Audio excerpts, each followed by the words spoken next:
Welcome to the Commentary Magazine Daily Podcast. Today is Tuesday, July 29th, 2025. I'm John Podhoretz, the editor of Commentary Magazine. With me, as always, executive editor Abe Greenwald. Hi, Abe. Hi, John. Senior editor Seth Mandel. Hi, Seth. Hi, John. Social commentary columnist Christine Rosen. Hi, Christine. Hi, John. And joining us today, our contributing editor, honcho, voice, big cheese at the Foundation for Defense of Democracies, Jonathan Schanzer. Welcome, Jonathan. Hi, John. We're going to talk about Gaza and a very innovative piece that Jonathan Schanzer published on our website over the weekend. But before that, we have to make note of the shooting on Park Avenue last night around 6:45 p.m. We don't know much about the shooting. It hits a little home for me because one of the victims, Wesley LePatner, whom I don't know, a parent at the Jewish day school that my son goes to and was on the board of the school, and so she was apparently just caught unawares in the lobby as the shooter sprayed gunfire. I don't know. It seemed like a potentially much larger, a story with a much larger valence than it may end up being, simply because of the nature of where he went and into a building with a famous hedge fund in it. But the stories and the things that the mayor of New York, Eric Adams, have been saying suggest that he might have had a much smaller footprint here, that this was some possible revenge spree against the NFL because he himself didn't either get into the NFL or has a brain injury from playing football or something like that. And Adams said that he has mental health issues. So it's, it may be just a sort of singular event about, violent America and people, using the weaponry that they have to take revenge for reasons that are entirely interior. But I do think it's interesting that we are almost 24 years after 9/11. And of course, the minute that there is anything functionally like this, even in New York, everybody kind of snaps back to the New York City terrorist target that we've been through wars, we've been through changes in administration, we've been through all kinds of things, but we're still living in the post 9/11 era. The fact that it was such news a couple of weeks ago that the Homeland Security Secretary announced that you were no longer going to have to take off your shoes at the airport. 20 years since we started having to take our shoes off at the airport in response to the shoe bomber, Richard Reed, who tried to set his sneaker on fire because he had a bomb in his shoe. We're still living there. Although I agree, I definitely agree. And, but I think also my head goes to, when I hear a story like this, there's a wider array of possible motivated gunmen now, because violence has entered aspects of our domestic politics too now. So when I hear there's a shooter, I think could be terrorism of the old sort, could be crazy left winger, could be a crazy right winger. I don't know. There's sort of more pathology to choose from now. Right, and obviously the thing that this evoked the minute that anybody heard about it wasn't 9/11 precisely, but Luigi Mangione shooting the healthcare executive about half a mile from where this shooting took place, actually oddly on the same cross street, 53rd Street. This was at Park. That shooting was between 6th and 7th. That's, not very far. And that was obviously a politically motivated assassination of a capitalist. And so if you thought that it was Blackstone that was being targeted, you would say, well, this is the first post Luigi Mangione event. but I'm just talking about muscle memory almost, or sort of emotional memory. Like there was a reason that this was covered for 4 hours without let up on CNN. Although I will tell you that when I switched over to MSNBC around 11 o'clock Eastern, they were talking about why Trump can't get away from the Epstein story, and not about this actual news event, which is 3 blocks from their headquarters. Of course, the answer being Trump can't get away from the Epstein story because MSNBC wants to cover the Epstein Well, and the story. more and even more cynical observation might be the fact that the shooter's demographics didn't match, angry white right wing male, which MSNBC then would be covering that story still if that were the case, if it were politically motivated right wing killing of someone on the left, as we know. Even CNN in its initial coverage was calling the perpetrator likely white. And this was called out on social media. And I think the reason isn't to be glib about the circumstances, which are horrific, but to point out that the framing, the way these instantaneous framing speaks to Abe's important point, which is people are very confused when something violent happens. Over the weekend, there was a guy who went on a stabbing spree at a store in Michigan. Again, what are the motives? I mean, there were some slogans shouted. Is he left wing? Is he right wing? We're so quick to want to code each horrible episode that it has become kind of a knee-jerk reaction. The media's role isn't supposed to do that. They're supposed to do the opposite, which is follow the facts, withhold saying anything until they have those facts. And of course, that ship has sailed. But it was noticeable. I had the same feeling you did about terrorism, John. And then I instantly thought it might be a targeted anti-Semitic attack. And then I thought, is there a political event? I mean, Abe's right. You have to go through a roster of likely targets, and that doesn't speak well of our particular cultural moment. To be sure, right. There was a very telling moment was on that point was that yesterday someone tweeted, a reporter tweeted that because there were a couple people arrested in the vicinity who were not part of the shooting, but people who either were acting strange or whatever at the moment, cops pulling people off the scene, and a reporter tweeted that one of them was wearing a Palestine shirt. They showed a picture of him, and they tweeted that he said, "Free Palestine, but I'm not the shooter." And that was like that to me was like, that's our moment right now. It's like, wait, we don't know. It could be anything. Could be anything with the shooter could have anything, but you're still going to hear "Free Palestine." But just know that I'm not the shooter. The shooter was mad at Roger Goodell. I'm mad at Israel, but I see a camera and I have handcuffs on. And so you have no idea what's going on because the police arrested, how suspicious is it when you say, I'm not the shooter, by the way. So police arrested the guy and you're seeing people in handcuffs and you go, all right, there's a Palestine stalker shirt and there's, this and there's like a whole lineup of possible people.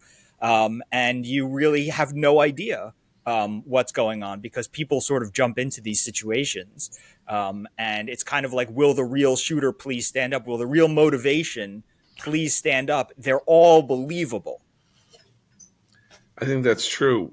We had, speaking of the screaming free Palestine, had this remarkable moment, which I guess Seth you're going to write about later, with the singer-songwriter Regina Spektor appearing in concert. I'm having a little trouble finding.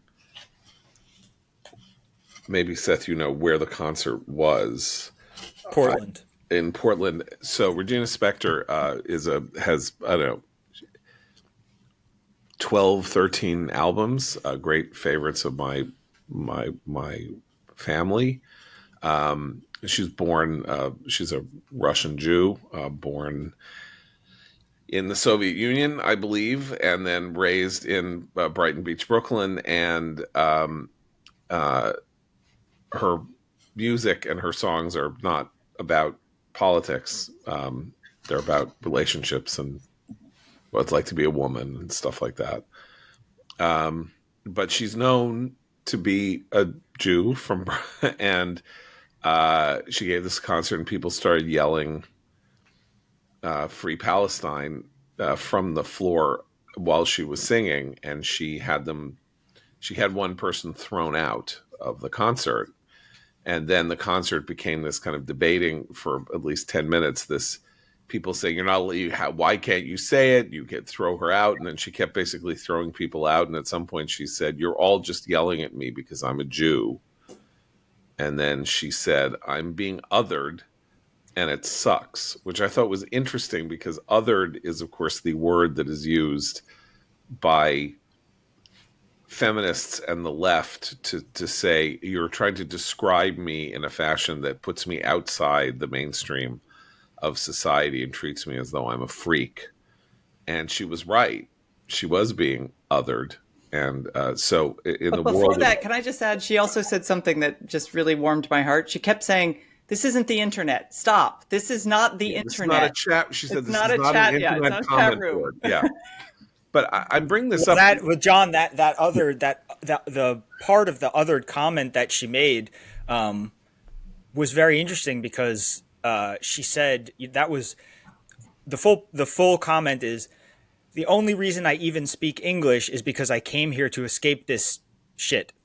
Sorry to Yeah. the sponsors. Right. I only speak English because I came from a country where people were treating Jews as others, and now I'm being othered here, and it sucks. It'll be nice if one of my family's generation didn't have to go to a new country and learn a new language. So it was very, the othered part was, you know, we came here because of you people. You're the And now versions of you're you here. people in Russia, and you're just following us Jews around the globe. And it's like we came here because we were being othered somewhere else, and now we're being made to feel the others in America. And it's a very poignant point, I think, also just because it's Regina Spektor, as you can tell by the language that she used, and John, as you mentioned, she's not of the political right in any way, shape, or form. I was at a concert of hers. Not yet. Not yet, right? I was at a concert of hers, during the Romney Obama election, and she gave this whole spiel from the stage on how Obama was obviously the cool candidate and Romney was obviously uncool, and all this other stuff. She is politically of the left, but she's also Russian.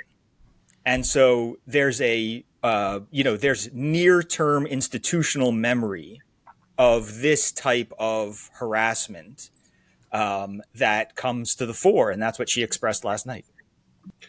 Yeah, I mean, this is one of these things where the demand that everything be political, every event, every concert, everything is a constant performative moment. Again, on social media, the internet chat room stuff is one of the things that's poisoning our lives, and that you finally have a performer who is willing to say, "I'm a Jew, stop it.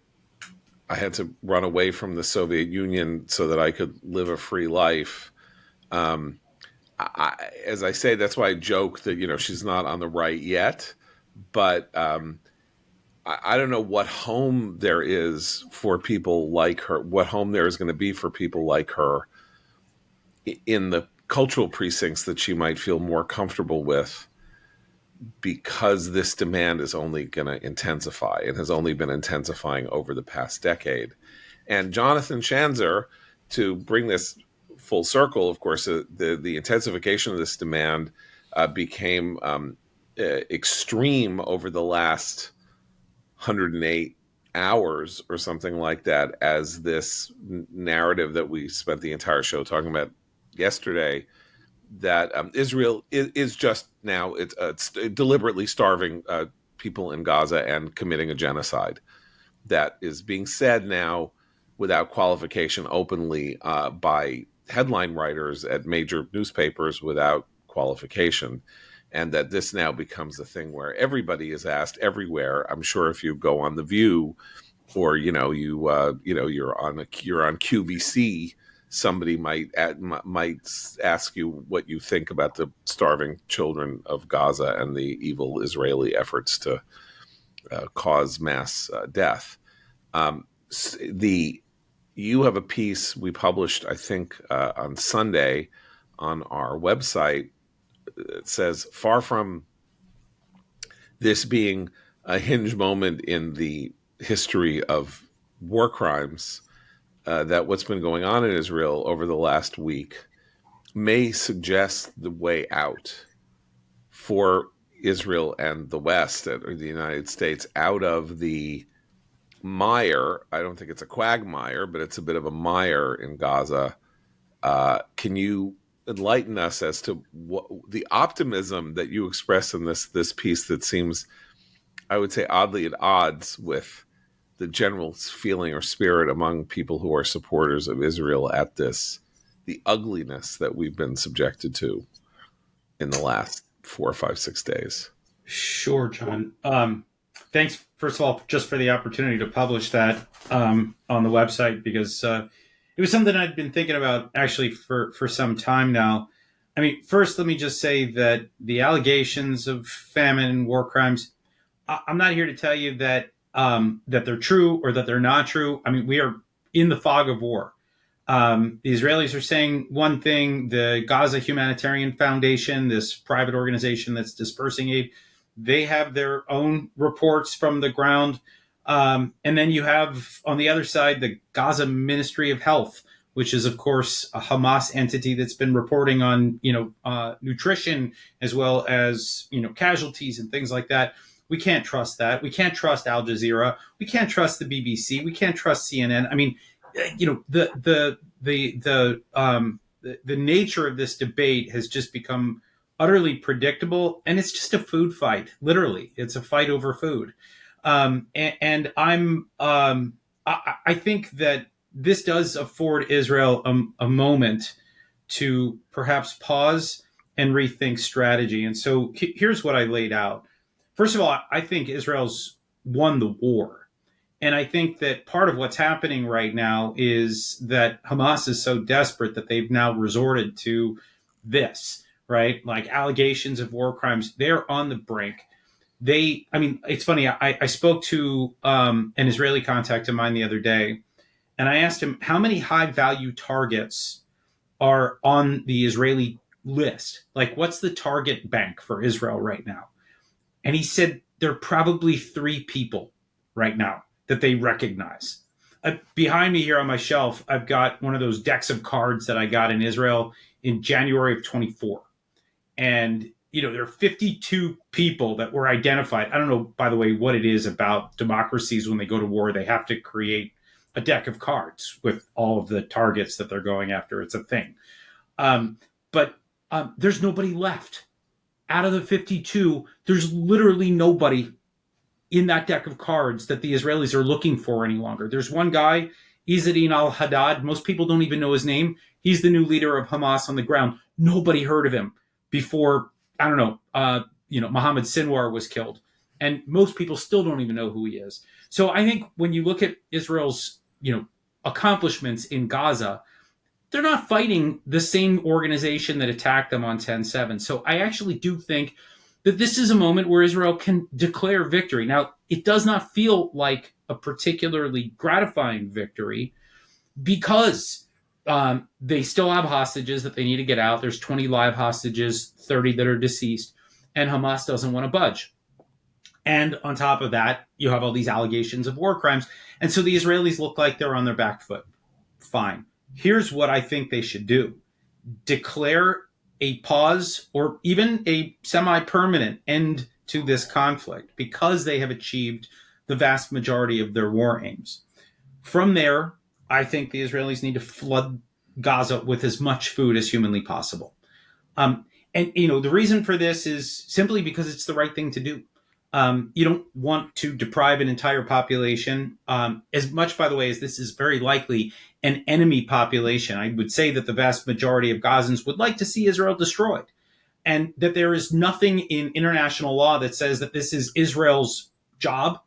But nevertheless, Israel can't afford to lose its morality, right? I mean, this is the one thing that has set Israel apart from, not the one thing, but the primary thing, let's say, that has set Israel apart from Iran and all of its proxies, Hamas, Hezbollah, the Houthis. These people are violent animals, and Israel needs to not act like them. And so if it means flooding the place with food and working with partners like Jordan or the UAE or whomever, great. They should. So once you've done that, then I think there needs to be one more declaration out of Israel, which is simply, we're not letting in an ounce of reconstruction material until all of our demands are met.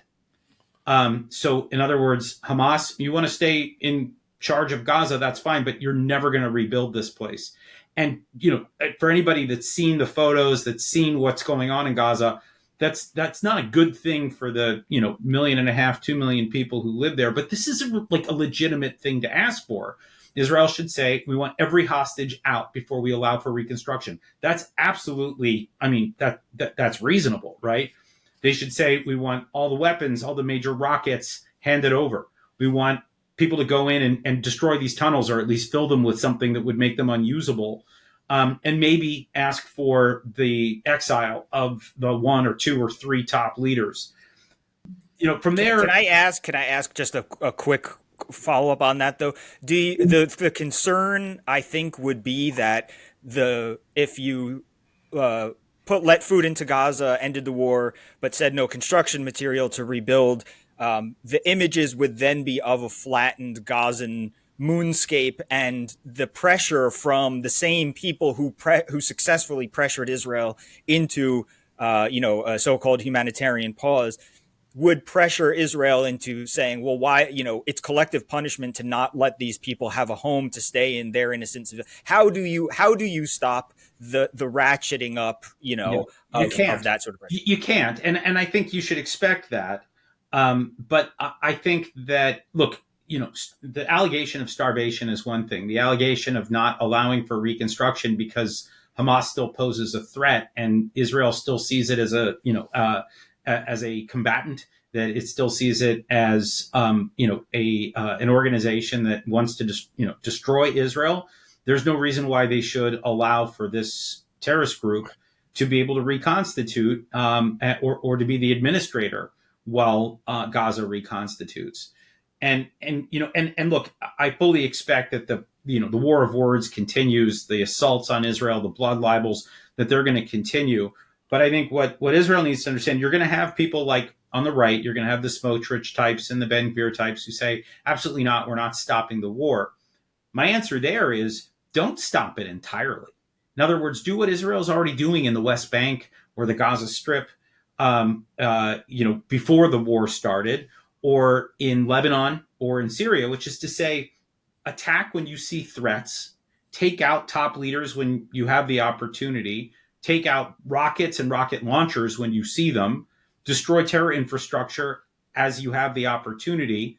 And by the way, even if you want to try to, rescue a hostage because you have good intel, go do it. But don't put thousands of troops on the ground and put more and more IDF lives at stake.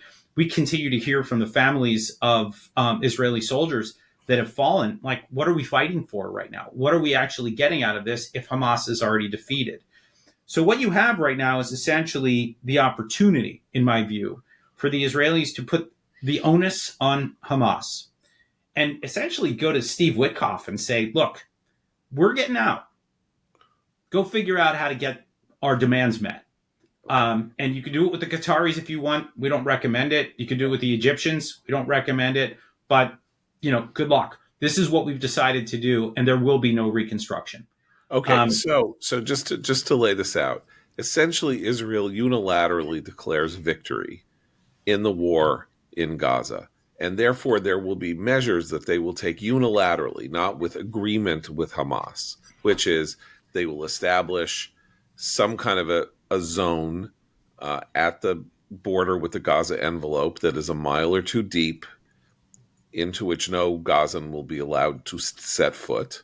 They will have other means around. They're not going to occupy Gaza, but they are going to occupy territory in Gaza. Remember, we occupy Guantanamo Bay in Cuba. I mean, it's not as though there are not places on the earth in which a foreign army stays in place to sort of pacify a border within the territory of the supposedly sovereign, not that Gaza is really sovereign, but sovereign land outside the official border.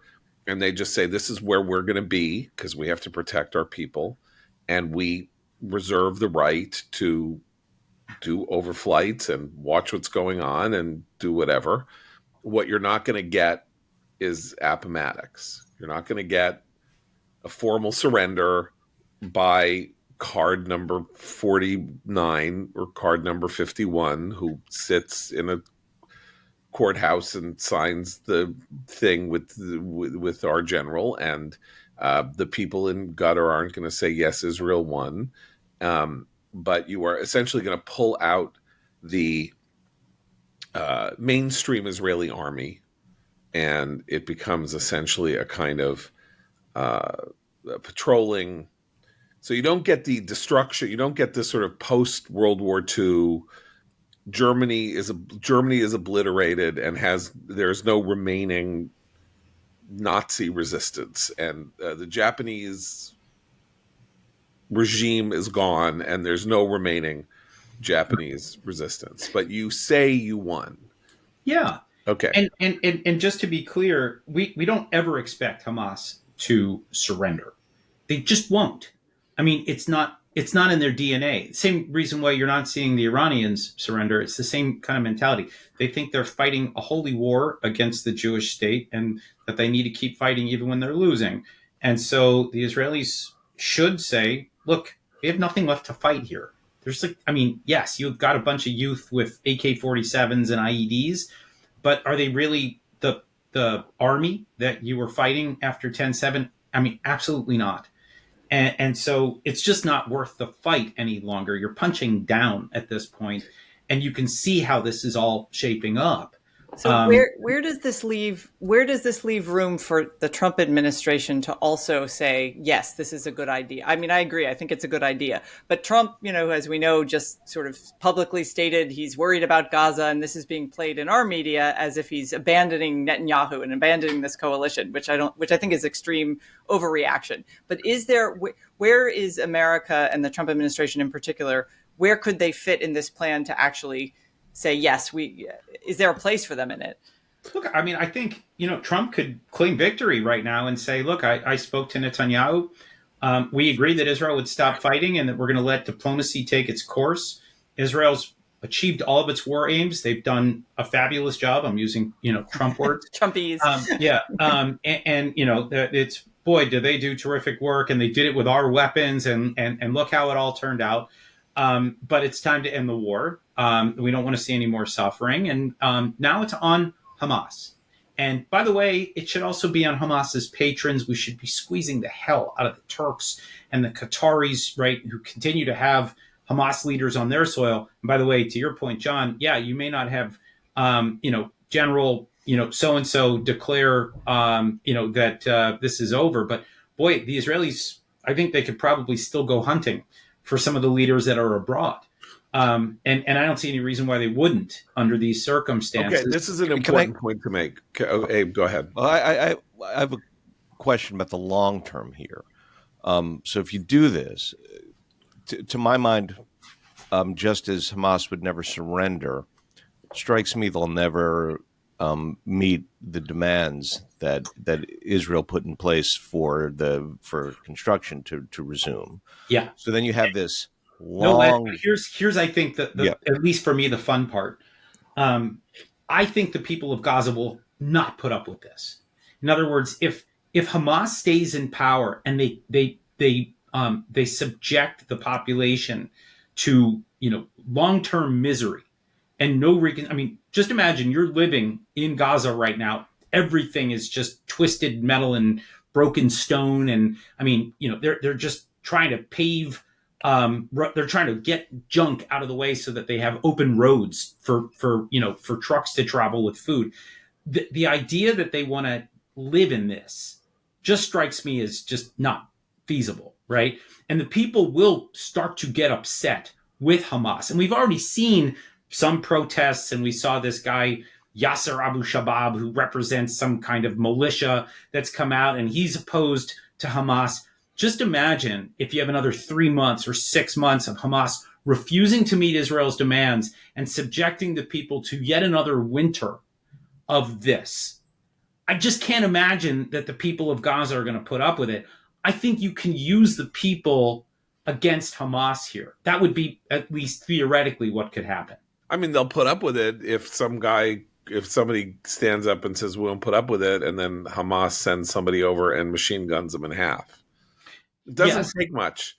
No, it doesn't take much to enforce this gangster discipline. No, I think that's true. But then you have these, and we continue to see these groups that have emerged that are, opposed to Hamas. And, I think the Israelis can continue to cultivate those.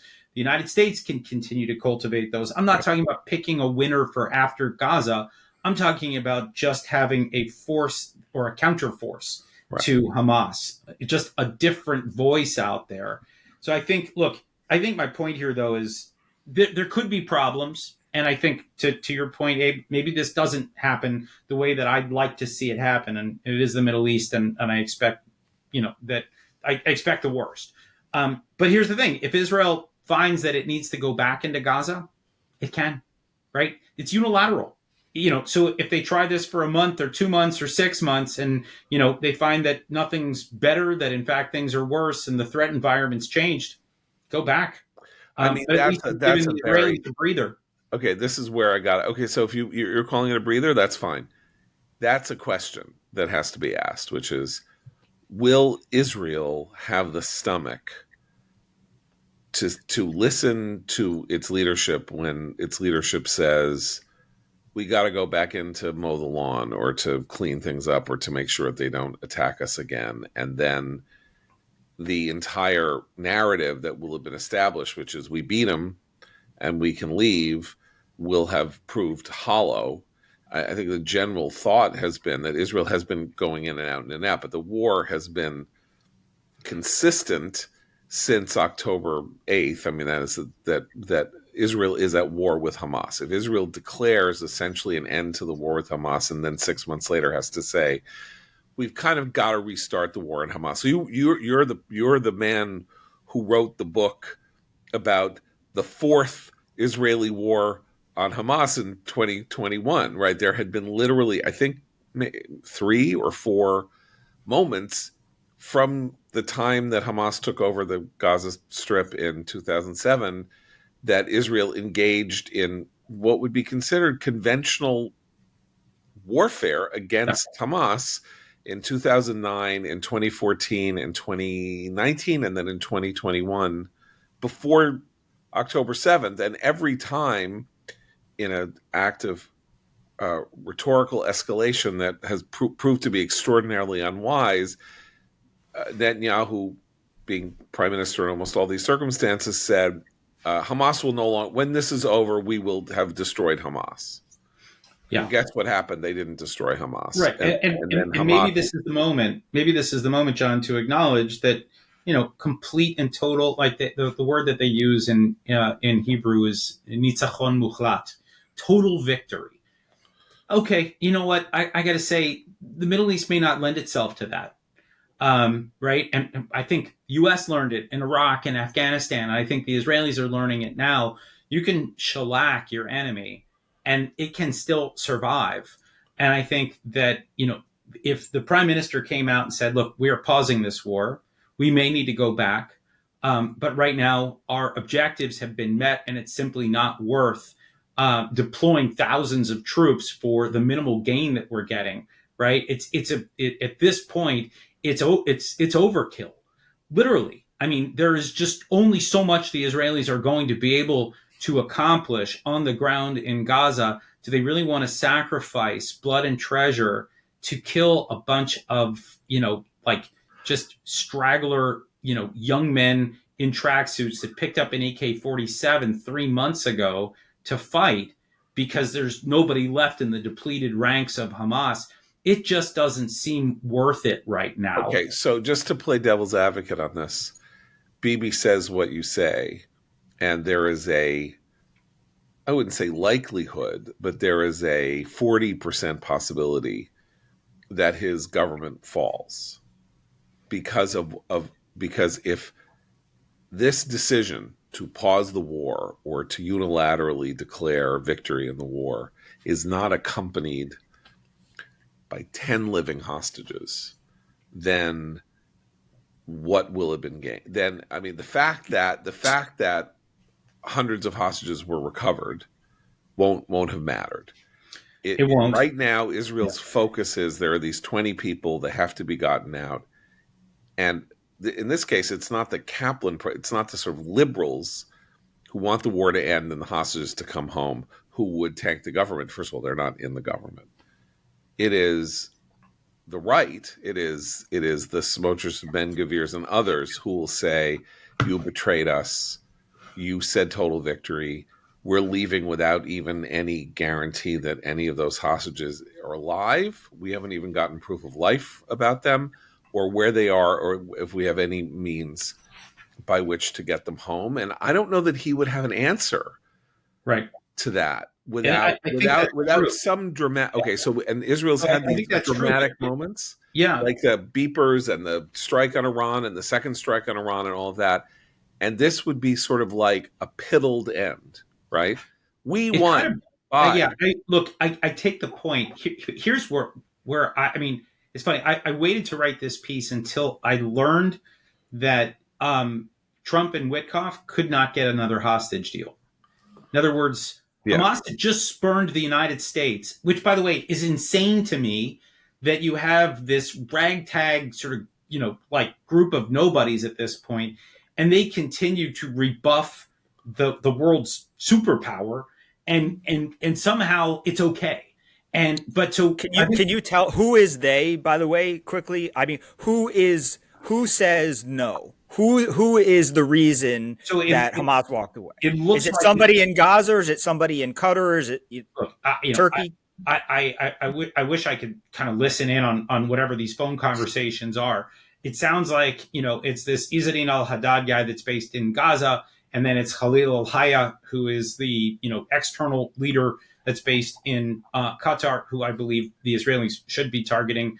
And maybe there are a handful of others. There are leaders in Turkey, there are leaders in Iran, and maybe they're all weighing in. My assumption is that they are doing this sort of by committee, but we've just been rebuffed again.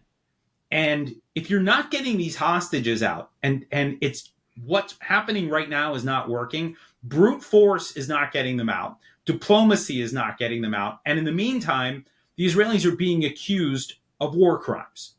Seems to me like they need to change the channel, right? Like something different needs to happen here. And I think putting the political responsibility, putting the onus on Hamas, by the way, again, I do think that putting the weight of this on the shoulders of the Qataris and of the Turks, who are patrons of Hamas, I think that's another good, opportunity for the United States. But right now, what's happening is not working. And let me just add one more thing. What we're watching play out right now is actually it's textbook, literally. There was a guy, his name is Omar Barghouti, and he wrote the book BDS, Boycott, Divestment, and Sanctions. It's like almost 20 years old at this point, or maybe even more than 20 years old. And in the book, Barghouti, who kind of invented this whole concept of like trying to put Israel into Siberia, internationally, you want it on the outside looking in, you want to vilify it, you want to, shun it, other it, as you put it, John. This is exactly what they wanted. They are trying to turn Israel into 1990s South Africa. This is the textbook of what Omar Barghouti wrote. And we are watching it. The word genocide keeps popping up, and now famine, right? And we've already been hearing the word apartheid. We're going down this road. And I got to say, again, what has always separated Israel from all the rest of the mess of the Middle East has been not just its democracy, but its morality, right? That, every bullet has a specific target. They don't engage in collective punishment. So if these charges are being leveled, bogus or not, the Israelis need to take the high ground and then figure out what the new strategy is. Because devil's advocate. Yep. So they did. So they set up the Gaza Humanitarian Foundation. It's distributed 60 million meals. And the response to the Gaza Humanitarian Foundation is there's famine. Right. 60 million meals distributed, and now they're starving. Right. No, I don't but know by what the was way, going on before the 60 million meals were right. being distributed. Were they not starving then, but they're You got to starving understand what's now? going on here. And this is why I think a lot of us are questioning what's coming out of Gaza right now. And obviously, we don't know because we don't live there, and it's not a picnic to be in Gaza.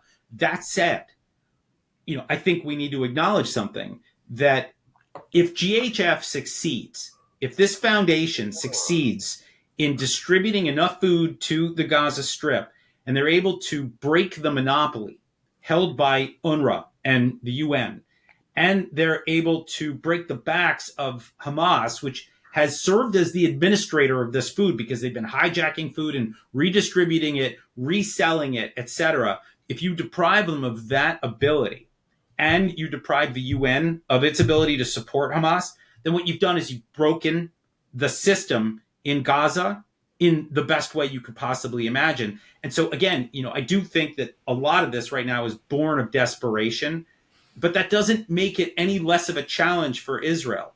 That as we get to this moment, and look, I think the Israelis are still thinking, okay, Trump has said we have a choice here.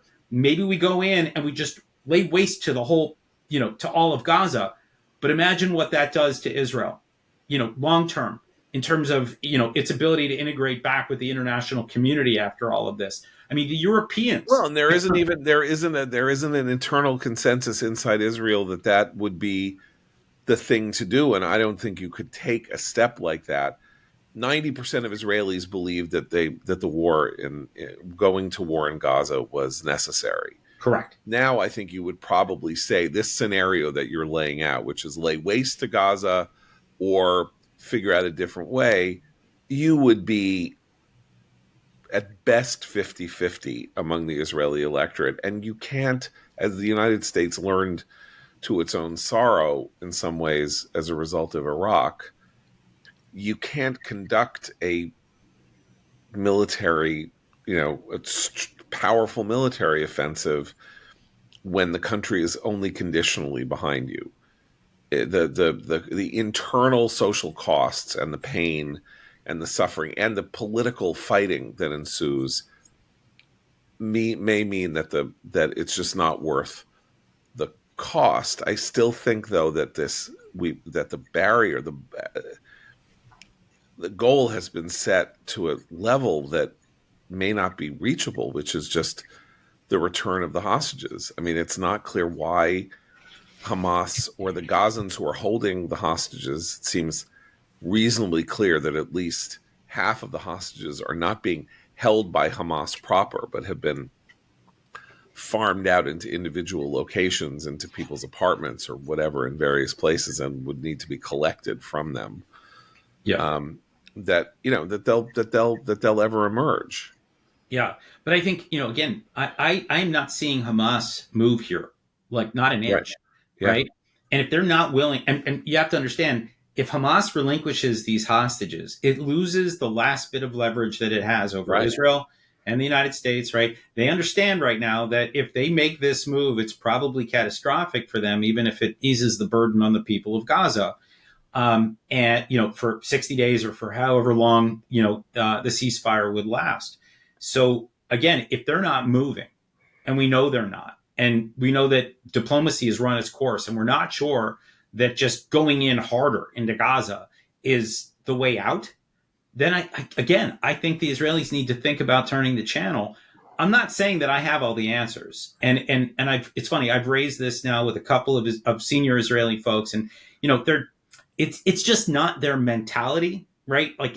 They're still like ready to go, right? They are still thinking like we are in full war mode.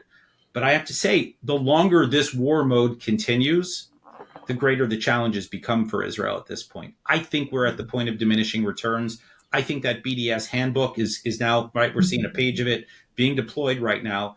It almost feels like Israel is playing, it's funny, like, we sort of talk about how this war backfired on Yahya Sinwar, right? That he launched this war, and now all of a sudden look at Hezbollah and look at Iran and look all around the region. Israel's vanquished all of his allies, right? But now after the win, it actually looks like Israel's backsliding into exactly what Sinwar envisioned, which is an isolated Israel that's condemned for waging this war. In terms of the hostages, so what you guys just mentioned just happened, right? Palestinian Islamic Jihad announced about a week ago or so that they lost contact with Ram Braslavsky's captors. What happens within Gaza? If Israel does this pause, aside from Israel's security needs, John, right? That you said they could go back in, they can target people. What does this chaos within this whirlpool within Gaza look like itself? If you hit, if the music stops and everybody just sits on the chair in front of them. I mean, we don't know, they don't know where some of the hostages are. They don't know who is the leader of what. They do know there's some infighting between some of the groups, some of the families, the main families and stuff like that. If you hit pause now, what happens within Gaza? I think we don't know. But again, I think the idea of now putting the pressure back on Hamas to deliver, you can eat all you want, but you're not going to have a change in the status of where you live. There will be no construction. There will be no forward-looking vision for any of this until you end the conflict on our terms. And I think, look, that probably sends different factions of Hamas into squabbles. Not necessarily a bad thing. Having the clans and the families and the tribes fighting over what the future of Gaza should look like, and hey, maybe we should just get these hostages out so we can get back to living our lives again. That's kind of what I think we're trying to do here. And then again, I think making it clear that we still trust the United States. The Israelis should say this. Like, we still want Witkoff and Trump and everybody else to be involved here.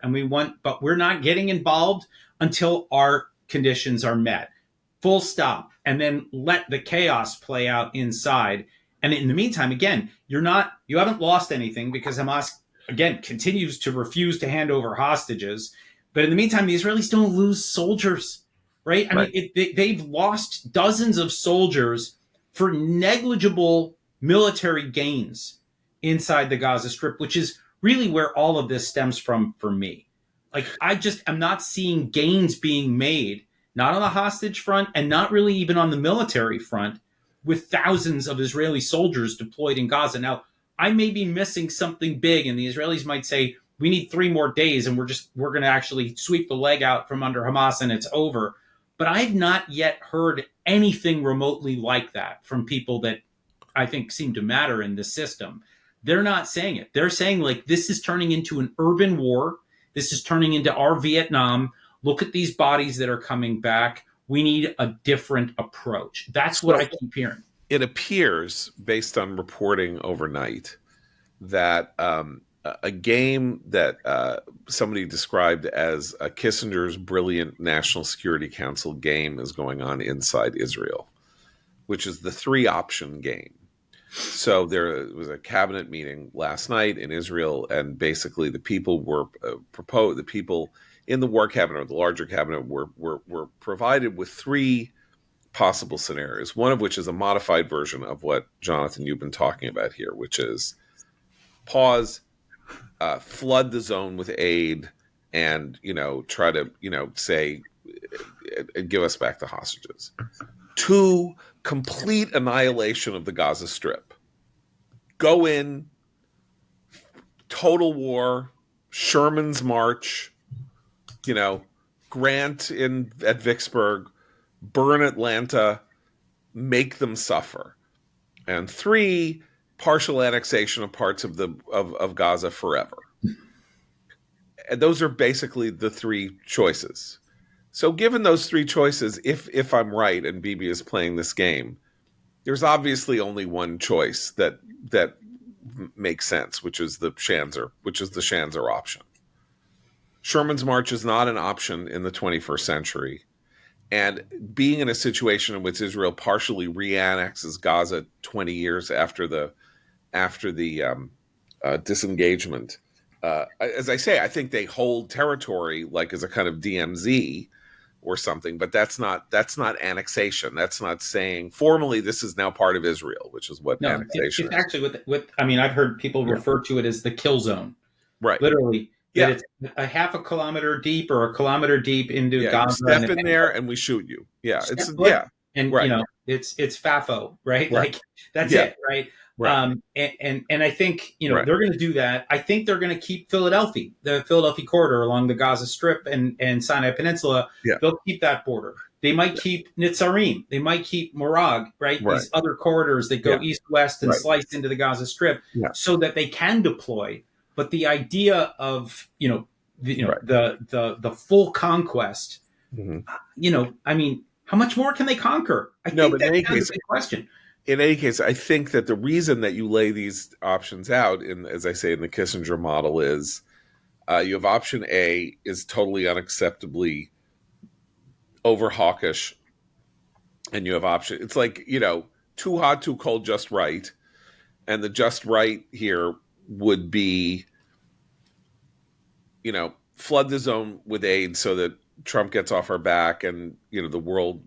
I don't think it'll help. By the way, they could literally serve every Gazan a meal from a Daniel Boulud restaurant, and we would still hear that it was. Well, it won't stop the absolutely zealous anti-Israel, anti-Semitic ideologues, but it will quell something that is actually really important and reminder of our current administration here at home, which is Trump is uniquely vulnerable to what's on television and the images he sees on television. And I think that's in part what prompted his statement yesterday about Gaza and hunger. So it will make it more difficult for that sort of squishy middle that just doesn't want to see war and thinks this is terrible, but doesn't really have any convictions or understanding of the motivations of either side, to at least go, okay, something's being done, and just shut them up.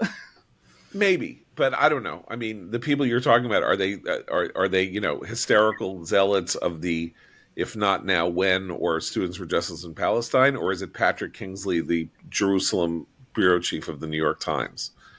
Well, it'll become harder for them to lie. What I can tell, Patrick Kingsley is now Students for Justice in Palestine on the front page of the New York Times, and he won't be satisfied. But nonetheless, I think the question here goes to the Israeli populace also. Like they are, and I think as Jonathan said, like what would your 19-year-old kid in the army be dying for if he dies in the next week?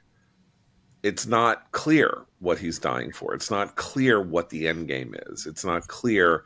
So if you can unilaterally declare victory, the only thing that you would say is they're fighting to get the hostages out. But if there is no modality to get the hostages out, which is what this 3 weeks of negotiations for no reason in Qatar, indicates, then there is this other thing that I've heard, which again, it's a kind of fantasy out of a Gabriel Allon novel or something like that, which is that you do what you can to buy, you try to figure out where the hostages are, what the families are who are holding the hostages. You go to them, you give them $30 million, you give them a new identity, you fly them to, Switzerland and buy them a villa, and you save their family and you take the hostages away from them. But can you kill them once they're in the villa? Well, that's I think where Jonathan's the Qatar, the question of what happens to the people in Qatar. Yeah.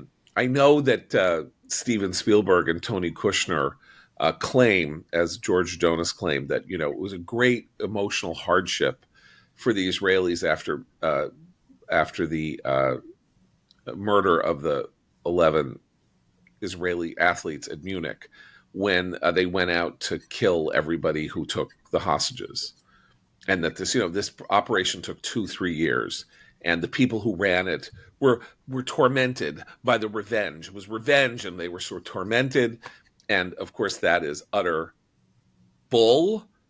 They're all heroes. They think they're heroes. They knew what they were doing, and anybody who wants to follow that example could follow that example in 2026, 27, 28. It's like, it's like not to get like very low, go low culture here, but Michael Corleone waited a long time to hit Apollonia's the guy Fabrizio who blew up Apollonia in the car. But in the long version of the Godfather saga, you do see the scene that got cut from The Godfather Part 2, where Fabrizio is out on a street, and it's like 10 years after Apollonia was blown up, and Fabrizio is murdered because revenge is a dish best served cold. And that could happen here too. You don't want to. But this isn't revenge. This is just it would be justice. It was justice for yes, for exactly. Fabrizio also. Different thing. Right, but what I'm saying is, like, you wouldn't telegraph that now or say, "Oh, you know what? We're going to do? We're going to make a deal with the guys in Gutter, but don't worry, we're going to murder them later." I don't think that's actually a good negotiating strategy. You would want them to think that they wouldn't be murdered later. But yes, could they be murdered later? You betcha. Yeah, I got to imagine, by the way, that the Mossad is, already thinking through all of this, right? It will be scorched earth. There will be nobody left by the time it's all done. Everybody. But it could take 10 years. Is my point. Yeah. But they'll never have a good night's sleep. And for all we know, they don't have a good night's sleep now. How do they know? I would hope not. That is what Zeke is for. But I don't know if they have it in Qatar or whatever. But I think that they're smuggling. The UN is smuggling it in. If you go to the UNRWA truck, you can get Zeke. Exactly. But I think just to sum up, sort of where I am right now, there's this sort of saying that every military plan is brilliant until you make contact with the enemy, and look, they've been making contact for a long time, and it's worked, but we have not seen sort of the end result that Israel is looking for. I think part of that has to do with the war aims that have been declared, defeating Hamas and getting all the hostages back. I've been saying for a year and a half now that doing both is exceedingly difficult, maybe impossible, because if you make a deal with Hamas to get the hostages out, you're empowering Hamas. And what we've watched is this empowerment over time. The dynamic needs to change somehow, right? Because I don't think anybody wants to see the war go on in its current iteration. I mean, ironically, maybe the UN and Hamas want it to go on in this way because it continues to just erode Israel. Right, over time, Israel is just getting beat up in the media, in the international community. It's unsustainable. Israel's got to think about its future after this, and I think this is a good inflection point. Again, I'd be honored if they embrace this. It's not even a plan; it's a notion, right? If they embraced it, great. If they don't, that's fine. We just need to see some different thinking out of Israel right now. I do think they've reached that crossroads where they are going to have to figure out something different here that redounds to their benefit, because this ain't working.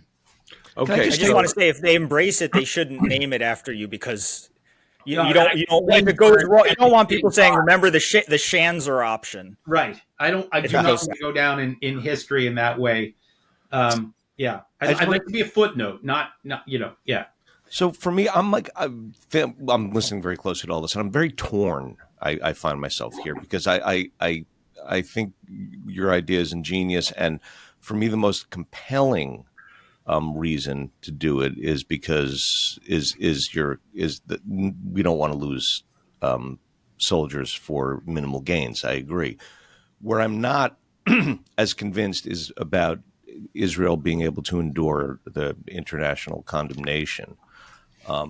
A, because I think it can, and B, because I think which has already been alluded to here a few times, it's going to come no matter what.